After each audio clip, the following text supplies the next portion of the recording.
There is a deep nostalgia for me, and my favourite thing to do is like go through the photo albums of just snapshots of, when we were kids, and they're all grainy, and, everyone's covered in zinc, and you can smell it and you can hear it.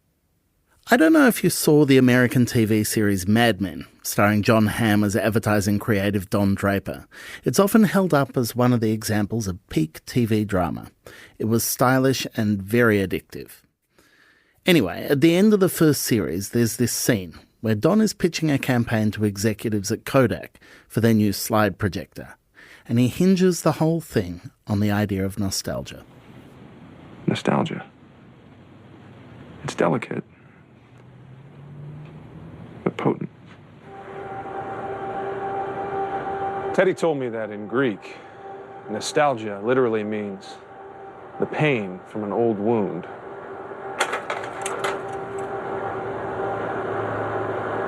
It's a twinge in your heart, far more powerful than memory alone.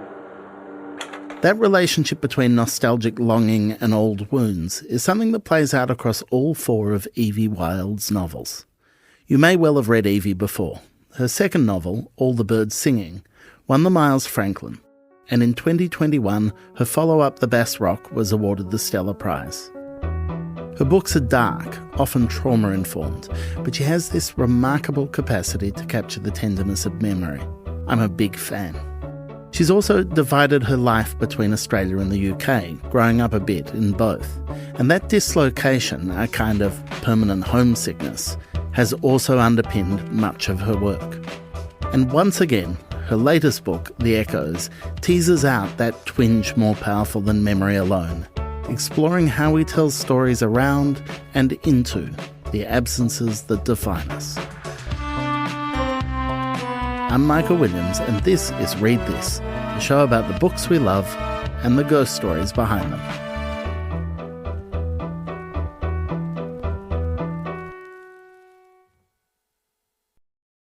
In a sense, stories about intergenerational trauma and grief, novels about history, artistic representations of colonialism and dispossession, are always ghost stories. They're a form of literature that's inevitably haunted by what has come before, a way that we might reckon with loss and silences. And all of that's true of what Evie Wyld is doing in The Echoes. But this book is a ghost story in a far more literal sense too.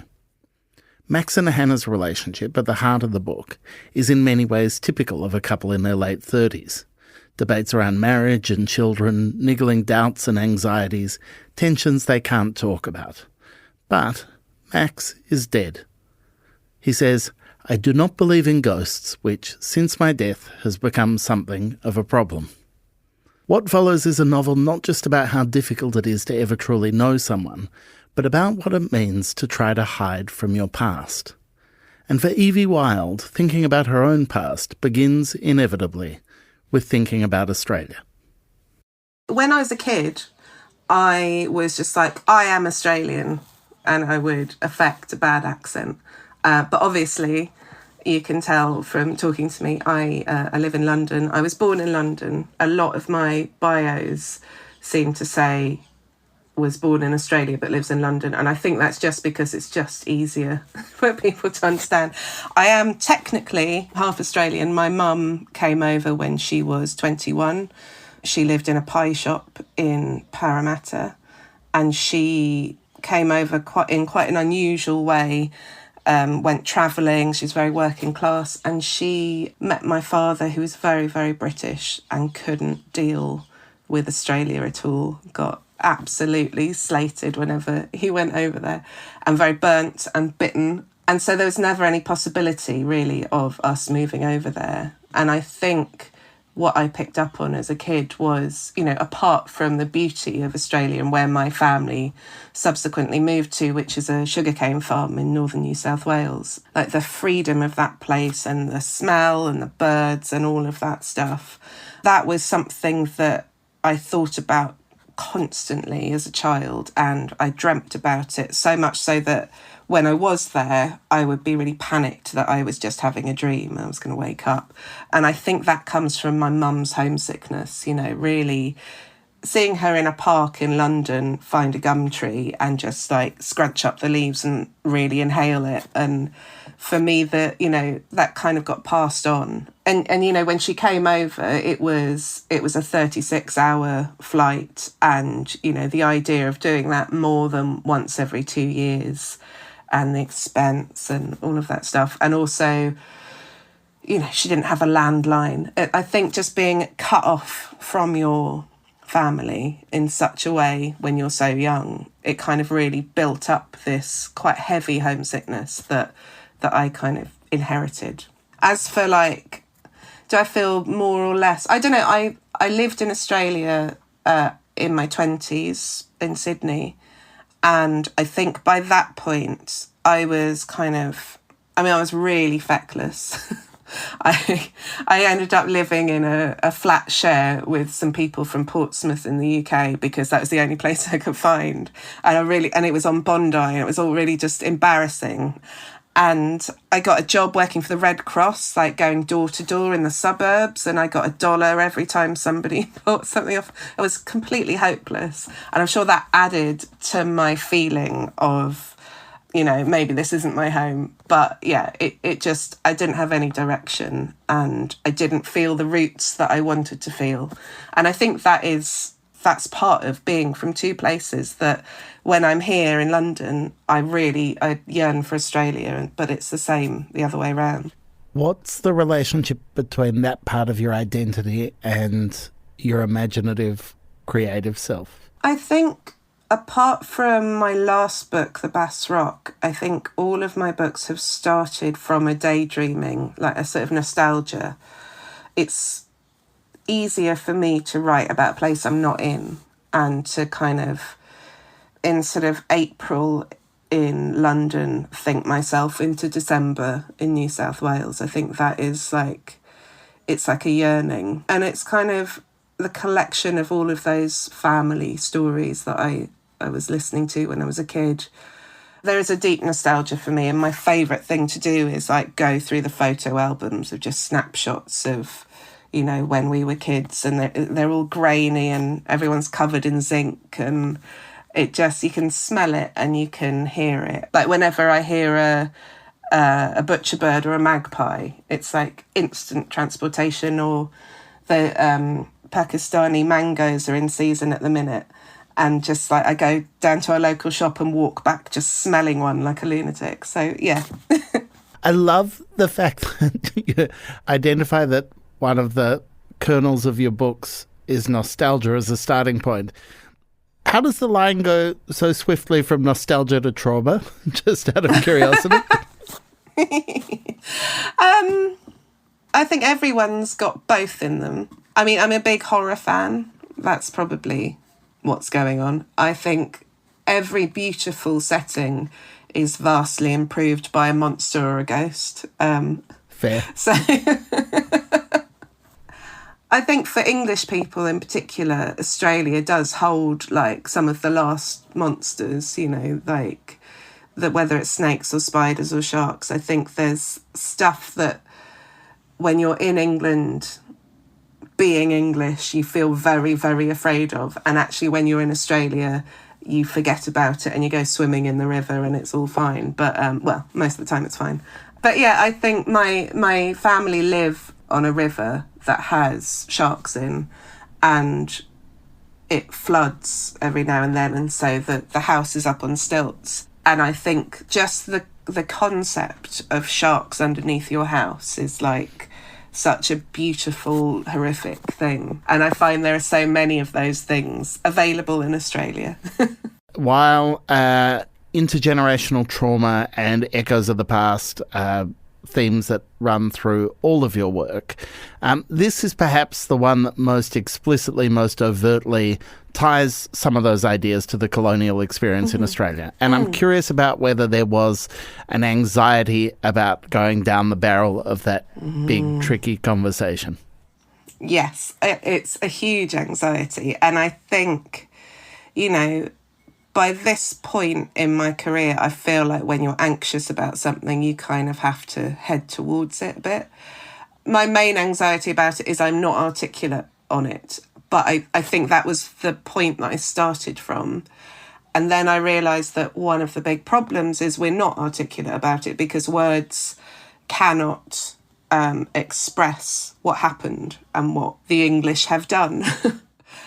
So there was definitely a stage in the writing of the Echoes where one of my editors was like really anxious about it, and she was like, oh, should we just take out all of the stuff about the Indigenous school for girls and should we just play it safe? And I felt like there was a real moment of a part of me really wanted to do that, but I think it is really important to fumble your way through to some kind of acknowledgement of what went on and the, talking about inherited trauma, certainly not the biggest trauma of what happened, but the experience of being a white Australian and having whatever your ancestors did in the past is, that's really, really heavy. And I feel like it's important to scramble around and try and find words or images or something that express that feeling of just horror. And it is, I think the best novels, the most powerful novels, grapple with that question about how to depict something that goes beyond what can be articulated. I mean, I remember I think it was Nick Hornby's review of Saturday by Ian McEwan, where he went to town on that novel because he said, it's a cop-out from McEwan because all the characters are poets and brain surgeons and expressly kind of engineered to be able to articulate their every thought and their every emotion. And a true novelist doesn't make that easy for their characters. They depict them without them having the power to articulate it.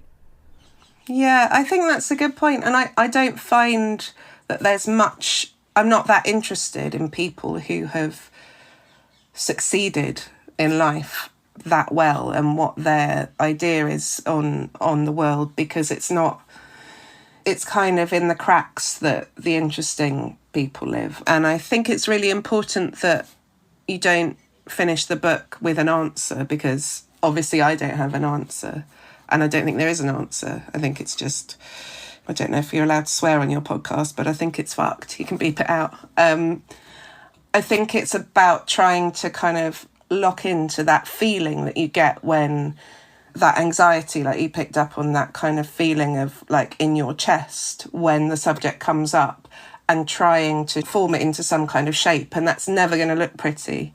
And there were drafts where I had Uncle Tone be a lot more articulate about it, and they just didn't work because they weren't him. And it was, I was Ian McEwaning. I was trying to get my thoughts across. But I think what is more interesting and more pertinent is that people don't know what to say, and they're not. It's all about looking away, really, isn't it? So we have a standard set of things we can say and we stick there. And I think any trying to kind of reach out into the darkness of what surrounds those safe words is really frightening, certainly for me anyway. And I'm always afraid of putting a foot in it, but I'm also really afraid of being silent. So ultimately, I think the book is looking at who gets to tell stories. Well, I know that I would never, for example, tell a story from an Indigenous person's point of view, but it seems madness to me to not admit the white Australian experience of living on Indigenous land and choosing to look away or choosing to look in front of it. No, it absolutely does. And I'm glad you mentioned Uncle Tone, because seems to me the significant thing about that character isn't whether he has the language to express this disquiet, these ideas, whatever, but he does have the tenacity, the pugnaciousness, the drunkenness as well, to not have barriers to what he feels he can comment on. As a character, he must be liberating as a writer because he is someone who is not inhibited in sounding off. Yeah, it was kind of important to me to give that kind of voice to someone who's also not what we would call a goodie. I mean, I wrote him as somebody who I wanted you to be kind of charmed by him in a way and feel real grief at what he eventually does.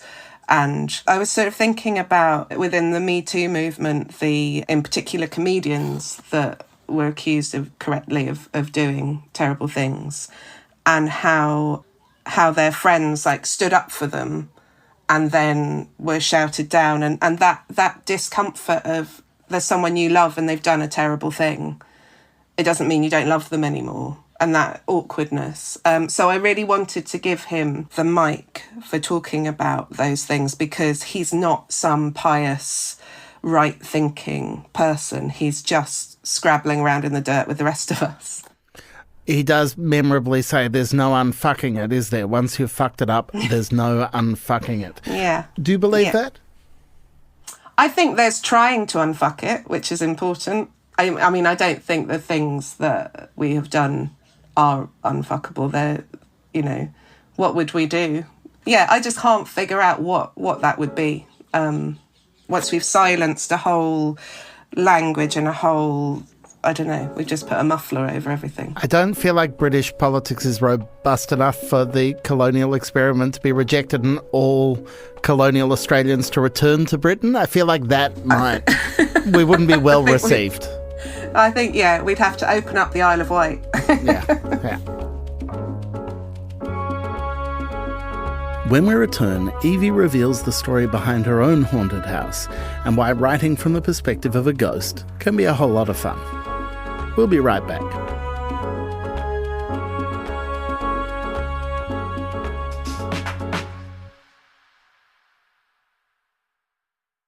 This is a book I felt that I needed to write, that I was a bit scared to write, that I anguished over, but that I felt that I had an obligation to write. Juice, Tim Winton's epic novel, is out now. You mentioned before that you wouldn't write from the perspective of an Indigenous character, but the recognition of that history, the recognition of that schism in the Australian contemporary lived experience is really important to you.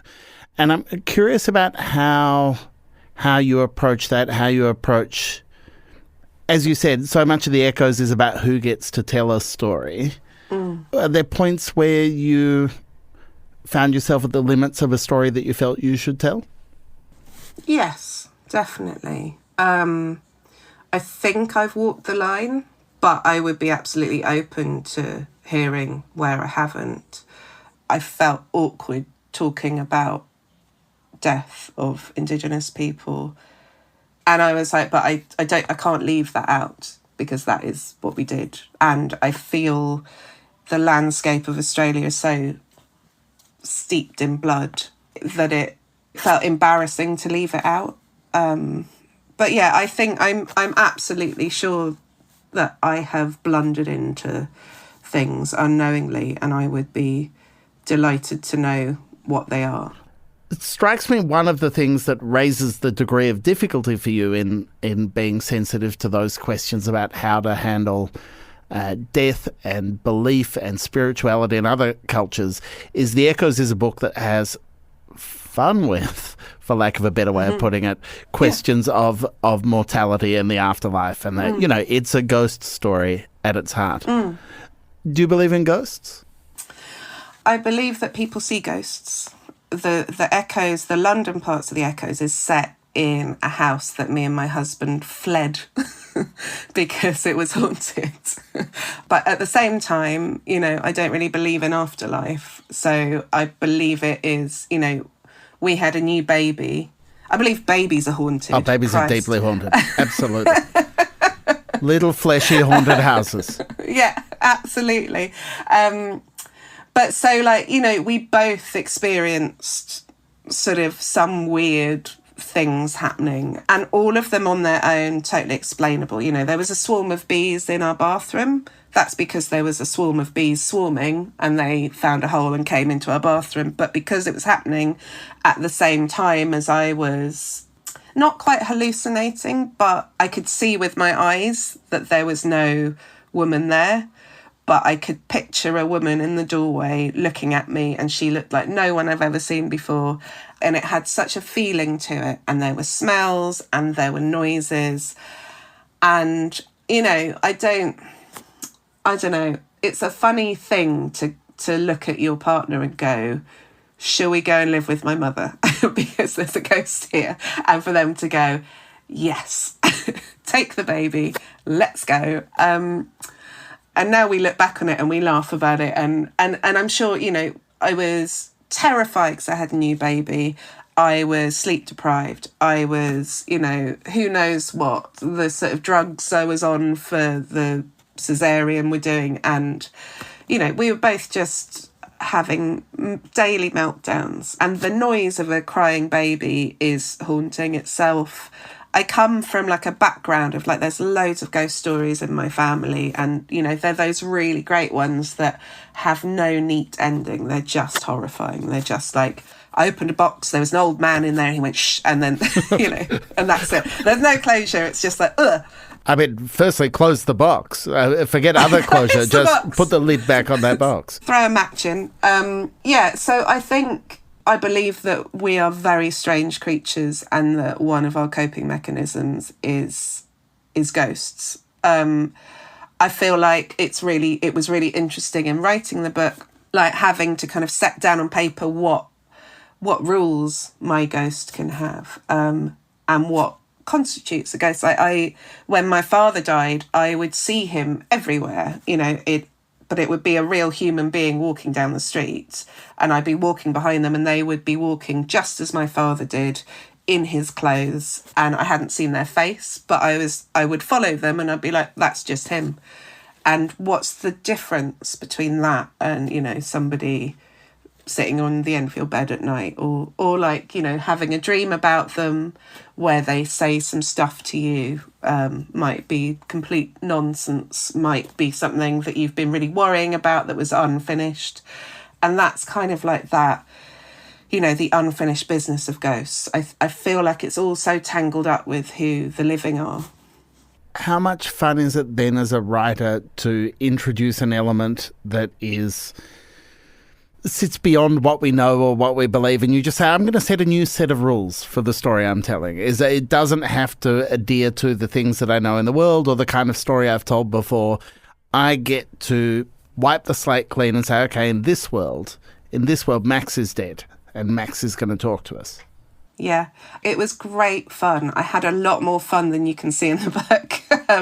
I think the only super weird thing he can do, apart from still being around and being dead, is his size changes depending on what he's feeling like.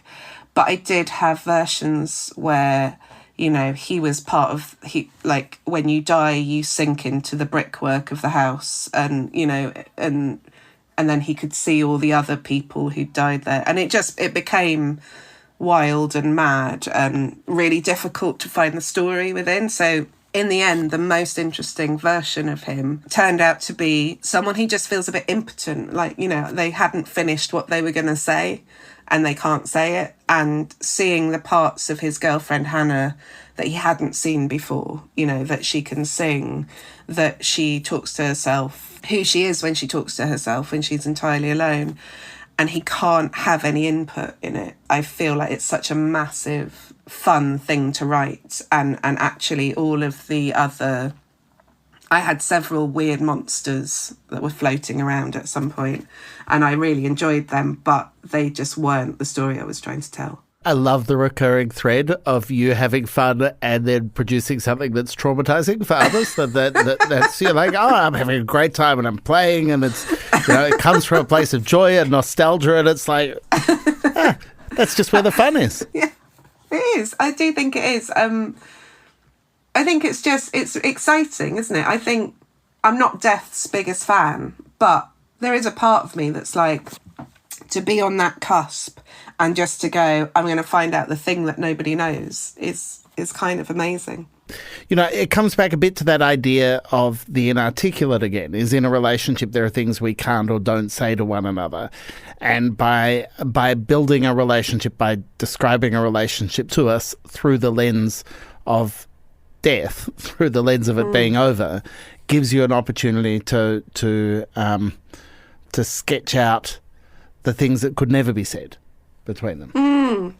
Yeah, I think there's this really interesting thing that happens in long-term relationships where you assume you know that person really well and that knowing them is an important part of your relationship. It's like, I know you and who you are, and you never do. And also there's that thing, you know, when you're breaking up with someone and the thing that you say is, oh, you changed. And it's like, well, yeah, every cell in my body.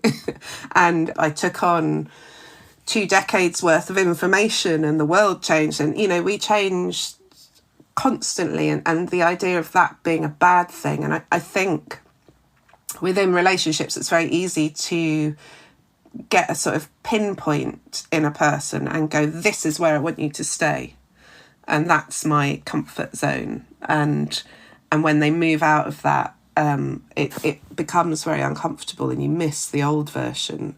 It's very like having a kid, you know. I look back at photographs of my son, who's now nearly 10, and I don't recognise the little sort of cheruby person. And it's a really strange feeling, and you kind of grieve that. You grieve who they were.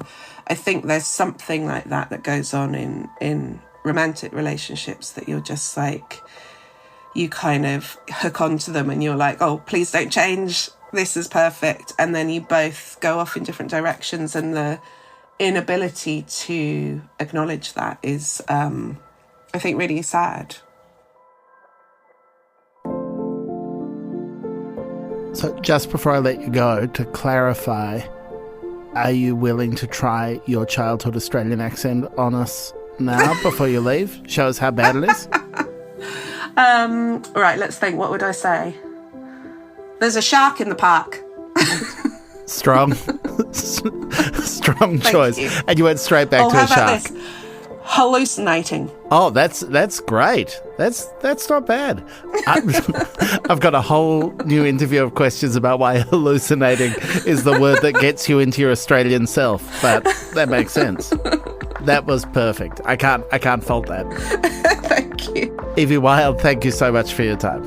Oh, it's been a pleasure. Thank you.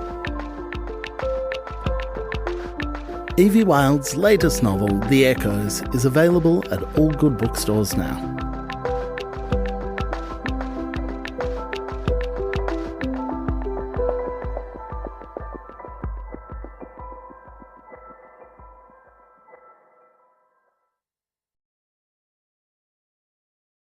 Before we go, instead of what I've been reading this week, a heads up that this week there's going to be a whole extra new read this episode.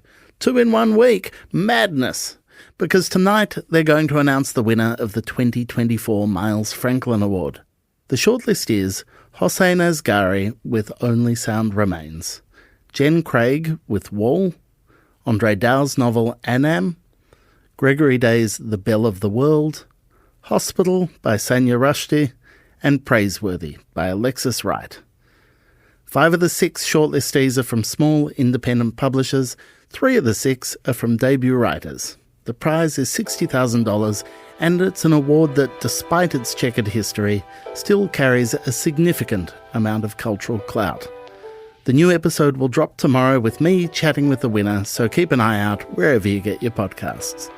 You can find all of these books and all of Evie Wyld's books at your favourite independent bookstore.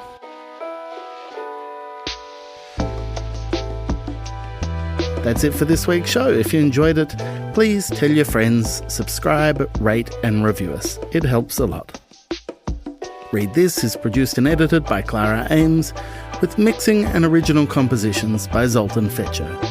Thanks for listening. See you next week.